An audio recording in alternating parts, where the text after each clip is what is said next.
Hello, welcome to Unbind Your Divine. My name is Brittani. I am a somatic healer, a mindfulness coach, and as well as an intuitive artist and energy channel. And today I am going to be sharing all the tea with my first experience with rage rituals and rage release, and how it quite literally changed my life and also saved my life. I will be sharing with you a series of events that led up to the buildup of this rageful explosion, as well as some tips, tricks, and how to acknowledge, manage, and work with alchemizing your own rage that you may be experiencing. Rage is a very natural human emotion, but society has taught us to fear our rage, to suppress our rage, that it is unhealthy, and that it is seemingly and perceivably negative. And while it is and can be very uncomfortable to navigate when we don't have the proper tools, knowledge, or resources to alchemize this emotion, it can be very devastating and catastrophic to our life and our circumstances. My personal experience with the first rage release that I was guided to came about after a series, think of like Lemony Snicket's series of unfortunate events. That was this time frame in my life. So in 2021, I married a man. We had a wedding. It was a very interesting experience. It was a catalyst in my own learning experience and healing experience. I got married through the grace of God, divine blessing, and divine intervention. This man never mailed in the marriage certificate, so it was never official. So we had a wedding, and someday in the future I'll go through all the details of how interesting that day went. But we got married. I was under the impression that we were married and we were committed to each other and we were going to build this life together.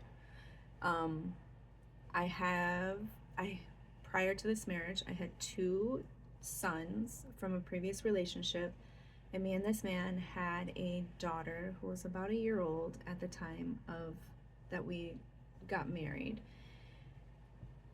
We were married in July of 2021.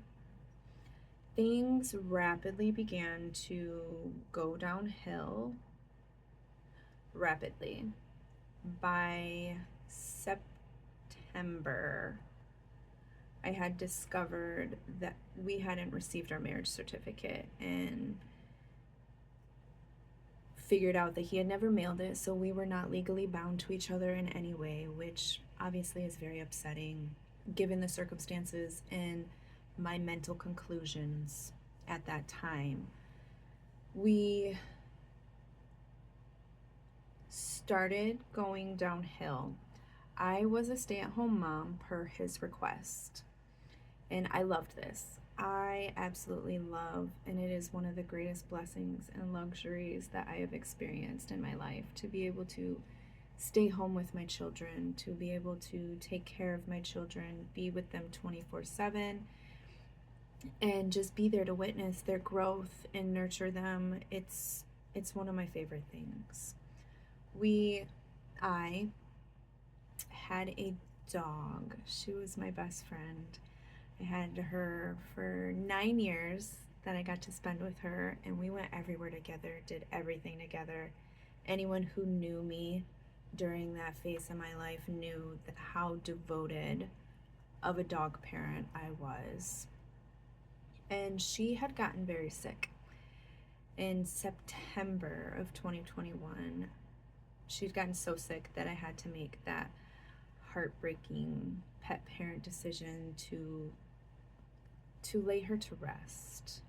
Her quality of life wasn't what it used to be, and I just couldn't bear to see her suffer any longer out of my own selfish needs of not wanting to be without her.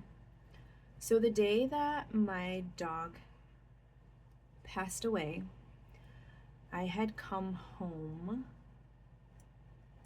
to my husband to I had this inkling, this deep inkling to ask him a series of questions.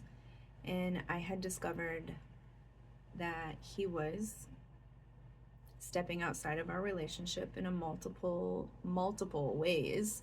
Dating apps, meeting up with women. He worked as he had a travel job, so where he went out of state. So there was a wide variety of flavors in his roster. This is where I found my breaking point. I never felt so much rage, yet so much calm in my entire life. It was a final stamp on that was me being done. I ridiculously past due. I was heavily guided, not knowing at this time about the extent of my gifts and abilities, and I had asked him to leave. It was a series of manipulation tactics and gaslighting and just a lot of mental and emotional abuse that it took me a very long time to sort out within my own psyche and my own emotions and my own understanding of who I was and what I was experiencing and all these things. So he was the breadwinner at the time. Given the circumstances, I did ask him to leave, not knowing that during our relationship that we did live together, he was not paying any of the bills. A few weeks later, I had come to find out I was nearly 5 months behind on rent. The electricity was getting ready to be turned off. It was just a hugely, looking back now, it was a hugely beautiful tower moment. And I can look back with gratitude now, given how far I've come. But during all these things happening, I started to feel sick, and then I found out that I was pregnant with my 4th child. I was terrified. I was not in a healthy mind space. I was terrified to be home by myself. He had a tendency to just break in the house and pop up to try and reconcile, and I started to develop a lot of PTSD. I closed my curtains. I wouldn't let the sunshine in. I completely blocked out everybody. I was terrified. I had so many dark thoughts.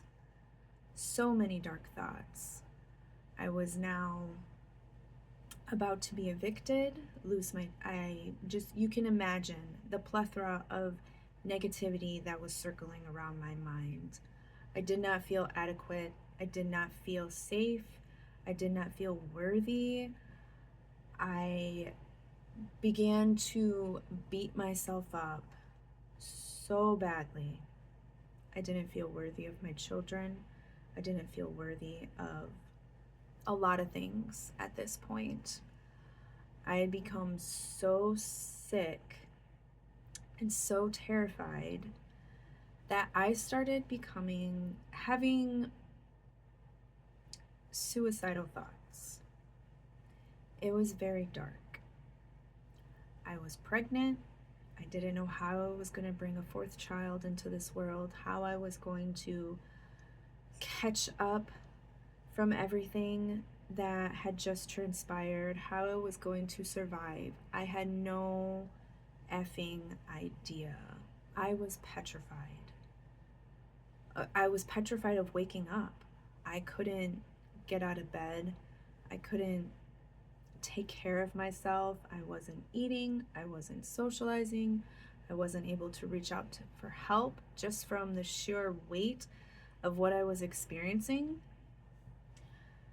Fast forward, he moved on, got a lot of beautiful things going for him, and I had become so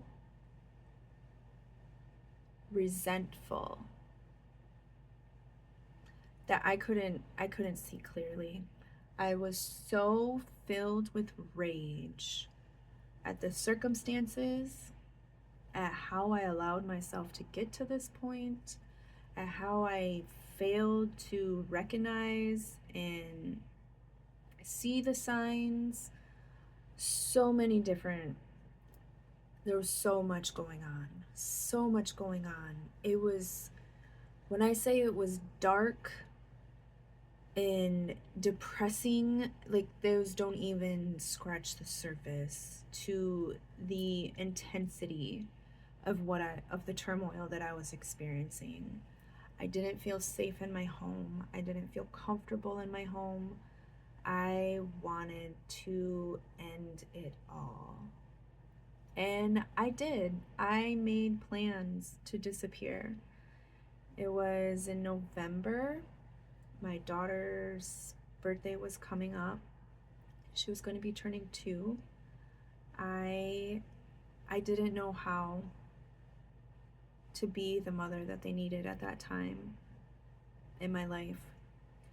So I had made plans to drive up north, and initially I was gonna go to the dispensary to numb myself out because I couldn't stand even being with myself. I just simply couldn't. And as I'm driving up there, the tornado of turmoil just became so loud within my mind. I just decided that I was just going to disappear into the woods so that nobody could find me. Nobody had to worry about me anymore. The child that I was carrying didn't deserve to enter this world under those circumstances.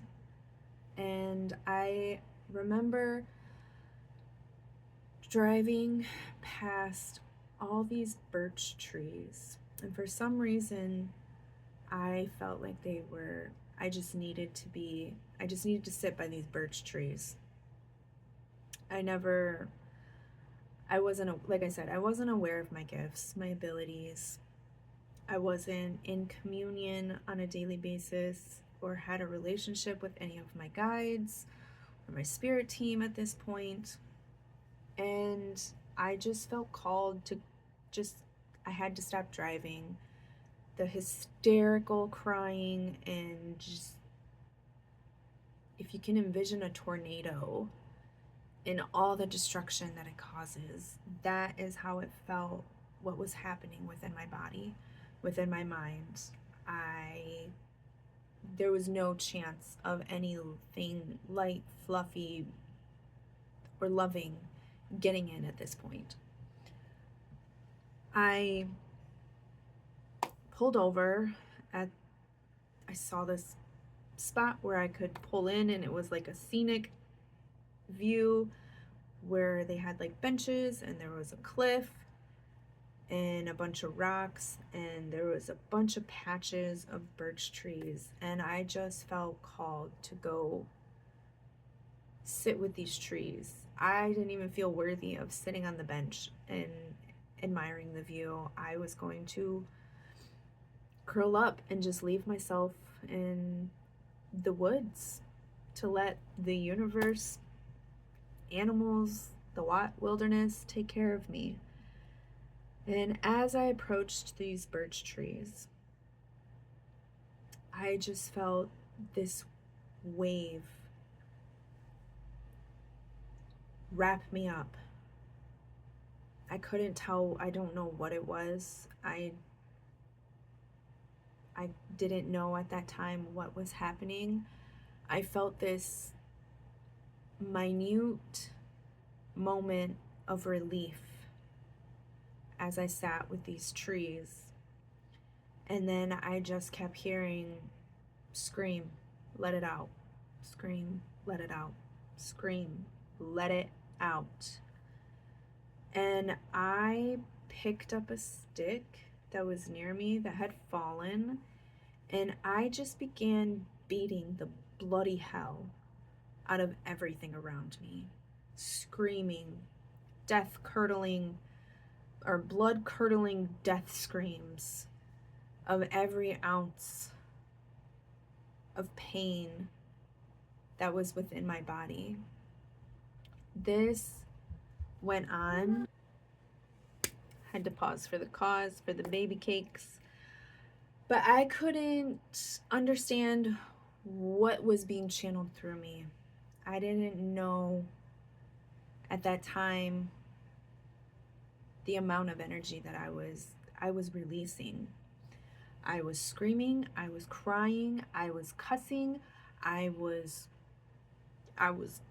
cursing, I just everything that I felt was pouring out of me. Every ounce of rage, of discomfort, of uncertainty, of just everything I had stored up within me, because I had been trying to be strong. I had been trying to hold myself together, be composed. I had been trying to push forward as best I could, but I was suffocating in my own rage, in my own guilt, in my own shame. And after about, I don't even know, like 30 minutes of just straight rageful hysteria, I just sat down by this tree, and it was like the whole world changed. It was like my entire being shifted. I didn't feel any ounce of resentment. I didn't feel any ounce of rage left in my body. I felt peace, and I felt acceptance for the circumstances that I was in. And I remember holding my belly and making a promise to the child that was within me that she was not going to come into this world knowing anything about what had led up to her coming here. I made a vow to myself that I would not allow that much turmoil. I wasn't going to let that build up again. And this was my first experience with a rage ritual. This was the first time that I had experienced acceptance for the intensity of the circumstances, that I had accepted the intensity of the emotions that were within me. And growing up and being surrounded, society, they're like, oh, you're dramatic. Oh, just let it go. And no. Yes, sometimes you do need to let it go. But first you need to process it. First you need to release it. First you need to fucking feel it. I don't know if I can say that here, but effing feel it. And that was the first time I surrendered into allowing myself to feel everything all at once. As you can see, I did not end up following through with that original plan that I had as I was driving up there. I stayed there with that tree for a couple hours, and I found myself falling in love with this hint of strength that I started to feel within me. This badassery, if you will. I started falling in love, and then I started saying, you know what? This is not going to be the end of me. This is not going to be the way my story ends. This is not going to dictate the way my future is going to play out. And ever since then, I have fallen in love with rage release rituals. It has become such a powerful and empowering way to experience, to express, and to alchemize anything that comes up in attempts to activate me into turmoil or doubt or fear. And if anyone out there is carrying any type of weight, if you feel fear around your rage, release the fear and let it be righteous. Let your rage empower you. You can alchemize it. There's this beautiful story that I hold dear to my heart. I can't remember the origins of it, but it's about this being who came to be. His mother was a light being and his father was a fire being, and his father was rageful and just harmful, but this child had the gift of both. He had the gift of both powers, but he denied the fire part of his being and only operated out of his mother's light. He was in a battle one day and he refused to fight with his fire. And something was said, the opponent kept pushing him and kept pushing him and kept pushing him, and he's like, fight me with your full potential, fight me with your full potential.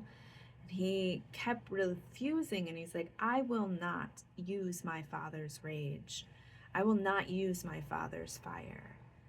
And then the opponent said, but it's your fire. That fire is within you. You can choose how you use that fire. And then this divine child erupted into his full potential. And anytime I feel rage or fear or activated,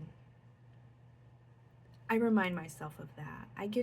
You get to choose how you use that fear, how you use that fire, how you alchemize it, and how you want to channel that energy.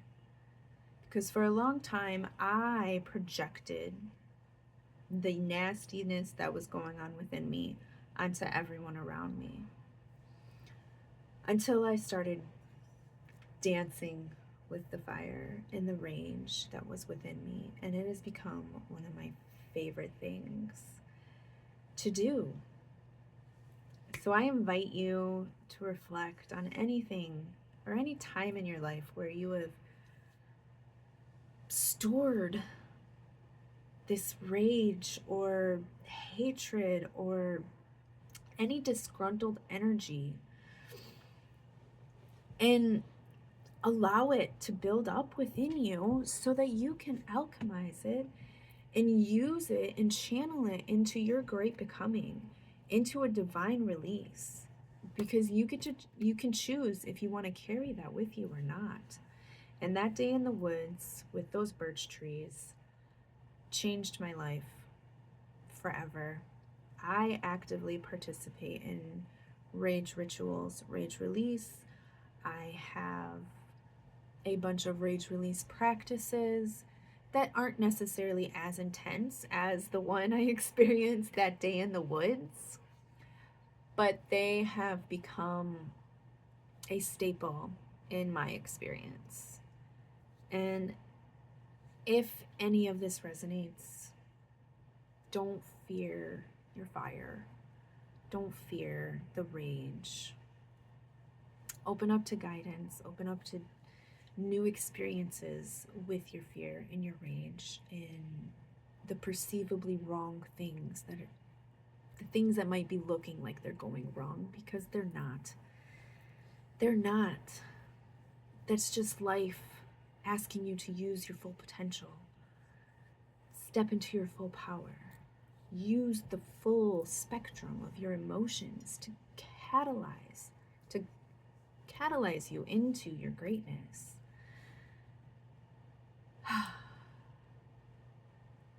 That was a lot, but it was beautiful. And that day in the woods, it changed my life. If you are going through any darkness, if you would like any assistance, I do offer safe spaces, guided rage rituals, and rage alchemizing practices. If you are interested in setting up a rage consultation,